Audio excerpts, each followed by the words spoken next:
Para concluir el bloque y de paso concluir nuestra primera jornada del Congreso de Medicina Interna, invitamos a la doctora Gina Daniela Benítez Patiño. Ella es médica egresada de la Universidad Tecnológica de Pereira, internista de la Universidad Nacional de Colombia y médica intensivista de la Pontificia Universidad Javeriana, quien nos va a explicar cómo identificar el choque desde las variables de hipoperfusión.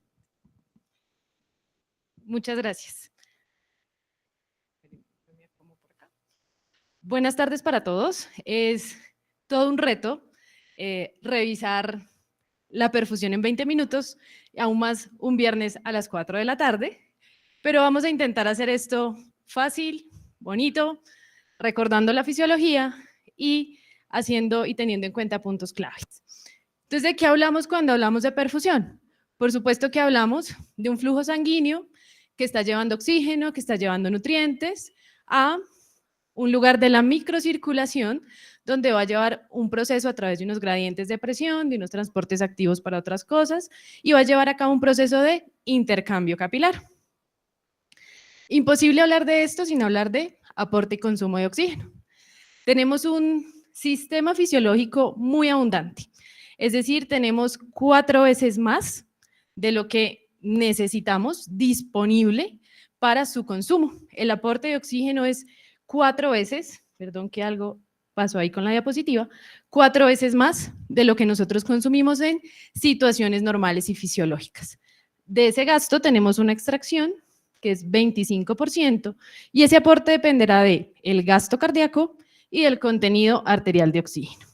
Aquí empezamos nosotros con nuestro aporte muy alto, toda esa cuenta de ahorro que tenemos nos la vamos gastando, hasta que llegamos a un punto que llamamos DO2 crítico, momento en el que el metabolismo deja de ser aeróbico y se convierte en un metabolismo anaeróbico.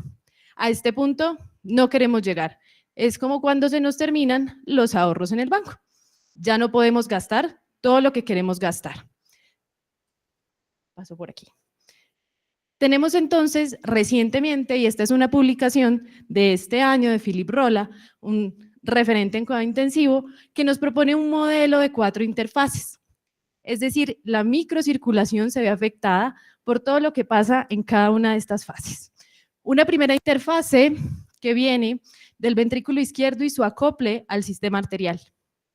Una segunda interfase que viene de esa presión arterial media a las metaarteriolas y capilares. Cómo se acopla esa relación, que es de lo que más vamos a hablar, la microcirculación, cómo de esos capilares debe pasar a todo el sistema venoso, y el sistema venoso y la congestión viene hoy en día como un tema muy en boga, cómo se interrelaciona de esos capilares a la presión venosa, a la vena cava y a mi ventrículo derecho. Y esa última interfase que relaciona el ventrículo izquierdo con la circulación pulmonar. Y todo esto tiene que funcionar de manera perfecta para que tengamos un estado de perfusión normal y una microcirculación adecuada. De esa macrocirculación, entonces, pasamos a la micro en un estado de coherencia hemodinámica. Ahora vamos a ir un poco a lo pequeño. En esa microcirculación ocurren muchas cosas.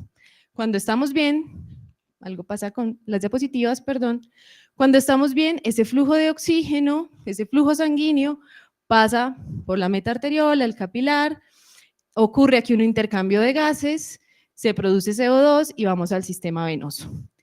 En los casos de enfermedad, ese sistema se vuelve incoherente y la incoherencia está mediada por estos mecanismos, bajo un acrónimo que se llama SLOOP. Puedo tener estasis, puedo tener congestión venosa, puedo tener una permeabilidad vascular aumentada, puedo tener hiporreactividad vasomotora con vasoconstricción excesiva. Esto puede ser del paciente como puede ser medicamentoso. Hay obstrucción y microtrombos a nivel de esa microcirculación y eso genera que no haya suficiente área de intercambio, o puede haber vasoplegia con hiporreactividad a los vasopresores, fuga capilar y mala microcirculación. Así que este proceso tan complejo que acabamos de ver, no podemos resumirlo en un concepto que a veces tenemos, y es que si mi paciente está con una presión normal, entonces seguramente está bien y seguramente tiene una buena perfusión. Y si mi paciente tiene una presión arterial media baja, seguramente está hipoperfundido. Esto no es cierto. Yo puedo tener una presión normal y tener hipoperfusión y puedo estar hipotenso y tener la microcirculación adecuada. Entonces, vamos a evaluar, y esto nos lo contó ya el doctor Carmelo, las ventanas clásicas de choque. Todos empezamos por ahí. Mi paciente llega, lo reviso, miro cómo está su estado mental, que no es somnoliento, miro cómo está su piel, si su piel está fría, si su piel está moteada, y evalúo la función renal. Todos marcadores que son tardíos. Es importante hacerlo, hay que evaluarlos, pero estos marcadores pueden llegar a ser tardíos. Este estudio, este trabajo que se publica este año, nos dice cuál es el valor predictivo de nuestros signos clínicos. Entonces, ¿qué buscar? Claro, vamos a evaluar estado de conciencia, función renal, vamos a evaluar la piel, pero fundamentalmente busquemos, ya que todos tienen baja sensibilidad, aquellos que nos dan una mejor especificidad.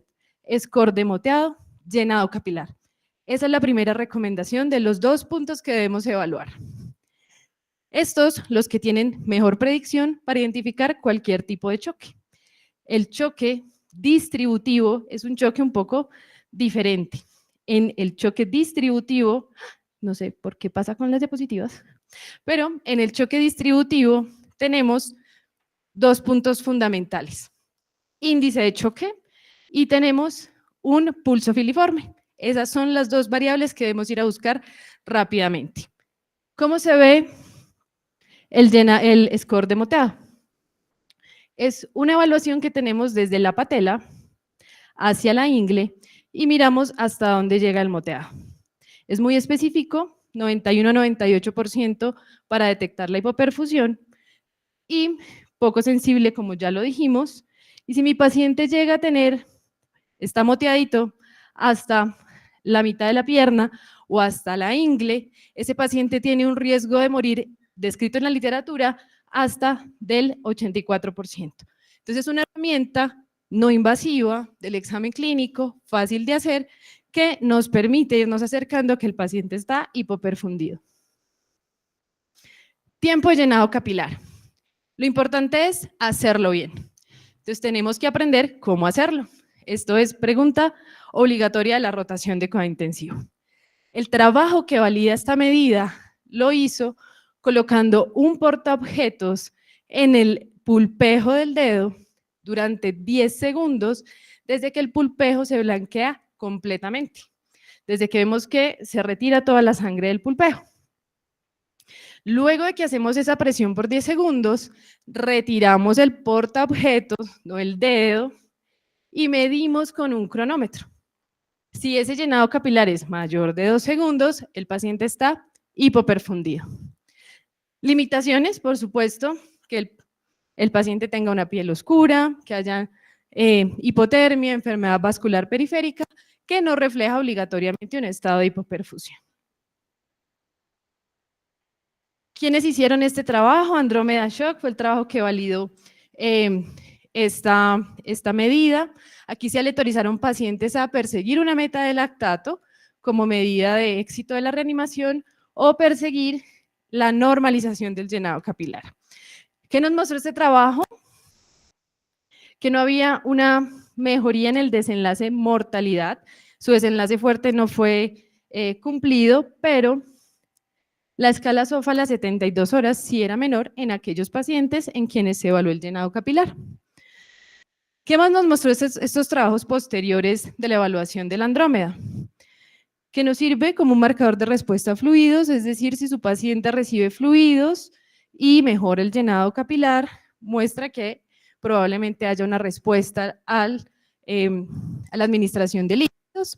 La respuesta a los vasopresores sí fue muy variable, pero definitivamente si su paciente, usted lo reanima y le normaliza el llenado capilar, su paciente seguramente le va a ir bien y va a tener menos mortalidad.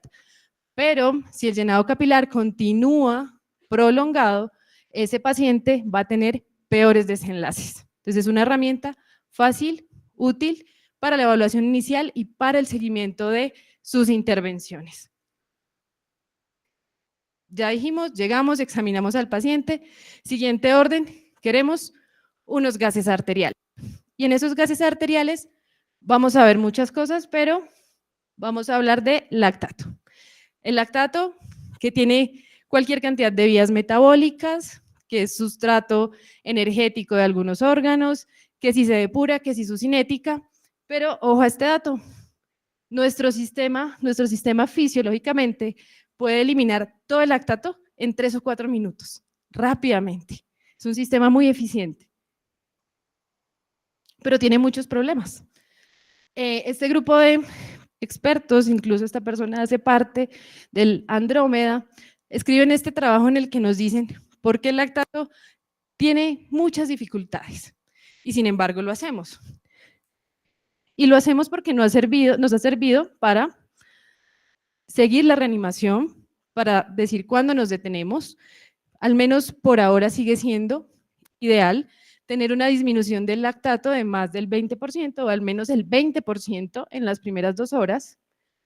Y lo seguimos haciendo porque definitivamente hay revisiones sistemáticas que nos dicen que en muchos escenarios, en todas estas patologías clínicas, el paciente que sigue con un lactato elevado tiene mayor mortalidad y peores desenlaces.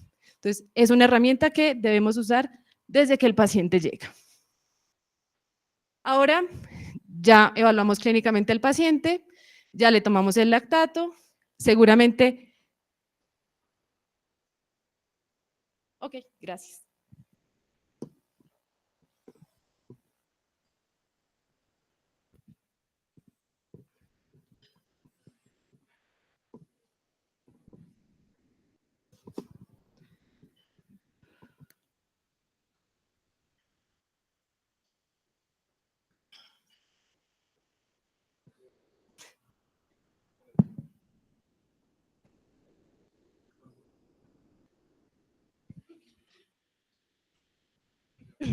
Listo, entonces continuemos después de esta pausa. Entonces, ya evaluamos clínicamente al paciente, tomamos los gases, tenemos el lactato, seguramente su paciente requiere soporte y le pusimos un catéter venoso central y vamos a evaluar en esos gases venosos cómo entrará. Y ya tenemos los arteriales, el oxígeno a ese sistema y qué concentración sale, o sea, cuánto nos gastamos de ese oxígeno. Vamos a mirar cuánto CO2 entra y cuánto sale, o sea, cuánta producción hubo de CO2, y eso nos va a hablar de cómo están funcionando los tejidos.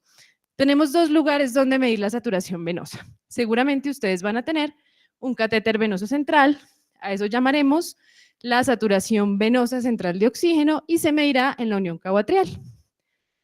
Si están en la UCI, tenemos un catéter de arteria pulmonar, tendremos entonces una saturación venosa de oxígeno, que se medirá en la arteria pulmonar.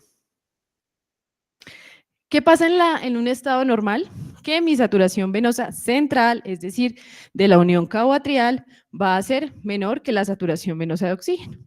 En un estado de choque, la saturación central de la unión caboatrial va a ser mayor que la saturación venosa de oxígeno. Eso en un estado de choque.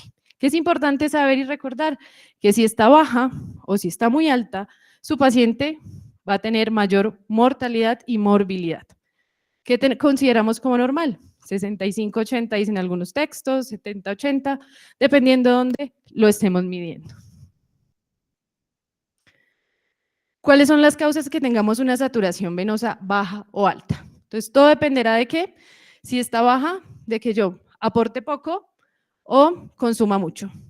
Si aporto poco, pueden ser casos de hipovolemia, hemorragia, anemia, falla cardíaca, hipoxemia, o que me lo esté gastando todo, fiebre, dolor, agitación, escalofrío. ¿Cuándo puedo tener una saturación venosa alta? Mismos mecanismos, o aporto mucho o me consumo poco. ¿Aporto mucho en qué casos? Cuando tengo una hemoglobina muy alta, cuando estoy aportándole más fluidos a mi paciente, cuando tengo estados de alto gasto cardíaco. Y cuando consumo poco. Pacientes en muerte encefálica, pacientes anestesiados, bajo sedación, pacientes que tienen shunt de la microcirculación, mecanismo importante en choque séptico. ¿Qué es importante? Que si está baja, algo está pasando. Alértese si su saturación venosa está baja. Usted tiene rápidamente que evaluar a su paciente para ver qué está pasando. Si está alta, puede ser que su paciente esté mal. En choque séptico este parámetro no es tan fiable. Hay que tomar otras medidas. Delta de CO2, esta es una medición de flujo. Entonces ya evaluamos el oxígeno. Ahora vamos a mirar qué producen nuestras células después de hacer su metabolismo. Entonces, ¿qué es el delta de CO2? Vamos a restar la presión de CO2 del lado venoso menos la presión arterial. Si yo tengo un buen flujo, es decir, tengo un buen gasto cardíaco, en este sistema voy a llevar un flujo, va a haber un intercambio de gases y esto va a pasar rápido. Y entre más rápido pase, menos probabilidades tengo de que mis tejidos metan en ese sistema más CO2. Pero si yo paso rápido a este lado, si yo paso despacio, muy despacio, a ese sistema va a entrar mucho CO2 y mi diferencia va a ser mayor. Mayor de 6 milímetros de mercurio sugiere hipoperfusión tisular. Hay evidencia que nos dice en sepsis se asocia significativamente con más mortalidad. Tempranamente asociado a la saturación venosa de oxígeno, me puede hablar de que mi paciente esté subresucitado. Debo evaluarlo, claro, con otras medidas. Y aquí hay un punto muy importante. Como guía terapéutica, me puede ayudar a evaluar que requiere optimizar el gasto cardíaco. Y es el gasto cardíaco, no la contractilidad. Cualquiera de los determinantes del gasto cardíaco. Delta de contenidos. Entonces ya hemos hablado que aportamos, que consumimos, que producimos, se produce CO2. Entonces tengo lo que me queda. El VO2 o lo que me restó de esa ecuación, lo que me quedó y la producción de CO2. Tratamos de acercarnos a esa relación. Si mi fisiología es normal, yo debo haber tenido mucho aporte y me debe haber quedado suficiente después de ese consumo de oxígeno. Y mi producción de CO2 debe ser normal. Es decir, tengo un denominador alto y por tanto la relación va a ser menor o igual a 1. ¿Qué estamos relacionando? Contenido venoarterial de CO2 y contenido arteriovenoso de oxígeno. Si en cambio a ese sistema, entró muy poco oxígeno y por tanto lo que quedó después fue muy poco, mi denominador es menor, o si en cambio estoy produciendo mucho CO2, mi relación va a ser mayor a 1 y esto es una medida de un metabolismo anaeróbico y una microcirculación alterada. Tenemos otras tecnologías de monitoreo, sí. Hay monitoreo tisular para hígado, hay PTIO2 para el cerebro, podemos hacer microscopía sublingual, podemos hacer espectroscopía NIRS, podemos hacer eco con contraste, podemos utilizar Doppler poder para evaluar el flujo en otros órganos. Sin duda, es poco probable que lo tengamos rápidamente a la cabecera del paciente. El eco, como siempre, una gran herramienta, seguramente será lo que tengamos más disponible. En conclusión, ¿qué hay que hacer? Todo, en todas partes, al mismo tiempo. Muchas cosas. Hay que hacer muchas cosas rápidamente. En nuestra rotación hablamos de la hora de oro en sepsis, en choque cardiogénico. Hay que hacer muchas cosas para poder ayudar al paciente. Hay que evaluar cada uno de los compartimientos, hay que mirar la microcirculación, hágalo de una forma sistemática. Lo clínico, somos internistas, nos gusta lo clínico. Tome su laboratorio rápido, lactato y gases fundamentales. Si tiene monitoreo no invasivo, utilícelo. Las herramientas están para usarlas. Monitoreo según severidad. Si usted necesita escalar a un catéter de arteria pulmonar, a un pico, hay que hacerlo y reevalúe. Esto es evaluación, intervención, reevaluación, nueva intervención. ¿Qué viene en el futuro? Seguramente la IA, ya lo han dicho todos en sus charlas, la inteligencia artificial nos va a ayudar a entender muchas cosas. Ojalá en el futuro podamos tener marcadores inmunes más precisos, podamos tener herramientas de monitoreo más especializadas, podamos ver el glicocálix y manejarlo y saber cómo está, porque tenemos que evaluar desde lo macro, desde lo que podemos ver, para optimizar la función de órgano y para poder ayudar a esta microcirculación con herramientas apropiadas de evaluación y hacer esto, medicina personalizada, no restrictivo, no liberal, sino personalizado para cada paciente. Eso era lo que les quería compartir. Muchas gracias a todos.